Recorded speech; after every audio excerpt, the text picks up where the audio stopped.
سامعین و ناظرین، ہم آپ کو فری ریڈیکلز کے بارے میں بتا رہے تھے۔ فری ریڈیکلز کی ضرورت سے زیادہ مقدار دل کے پٹھوں کو کمزور کر سکتی ہے اور ان کی کارکردگی کو کم کر سکتی ہے۔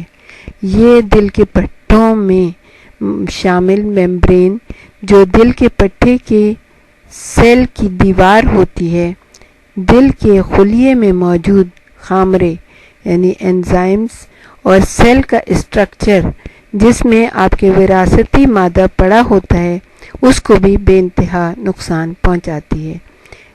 اینٹی آکسیڈنٹس جسم کی پولیس فورس کا کام سر انجام دیتے ہیں، یعنی وہ فری ریڈیکلز کی جنگلی خودرو پر نظر رکھتے ہیں، اور آپ کو پتہ ہے جہاں پولیس نہ ہو وہاں نظم و ضبط نہیں ہو سکتا۔ فری ریڈیکلز شریانوں کے سخت یا بند ہونے کے معاملے میں فیصلہ کن کردار ادا کرتے ہیں۔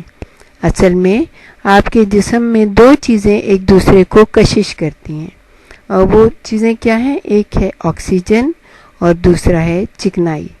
اگر ان کے درمیان اچھے تعلقات اور ہم آہنگی ہو جائے تو آکسیڈیشن کا عمل جنم لیتا ہے، چکنائی آہستہ آہستہ ختم ہونا شروع ہو جاتی ہے، یعنی جو فیٹ آپ کے جسم پہ چڑھ رہی ہوتی ہے وہ ختم ہونا شروع ہو جاتی ہے، اور پر آکسائڈز تیار ہو جاتے ہیں۔ پر آکسائڈز خاص طور پر فری ریڈیکلز کی خطرناک شکل ہے۔ ان کا مقابلہ وٹامن سی، ای اور بیٹا کیروٹین جیسی اینٹی آکسیڈنٹس کی فوج کے ذریعے ہی ہو سکتا ہے۔ اب ایسا بھی نہیں ہے کہ تمام قسم کی چکنائیاں آکسیجن کے سامنے ہار مان جاتی ہیں۔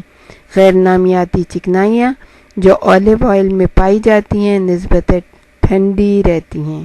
شاید یہی وجہ ہے کہ ان ممالک میں جہاں بہت سا اولیو آئل استعمال ہوتا ہے، جیسے فرانس یا یونان، دل کے امراض وہاں پر بہت ہی کم پائے جاتے ہیں۔ ہمارے ساتھ ہی رہیے گا، ہم آپ کو اس کے بارے میں اور بھی بہت کچھ بتائیں گے۔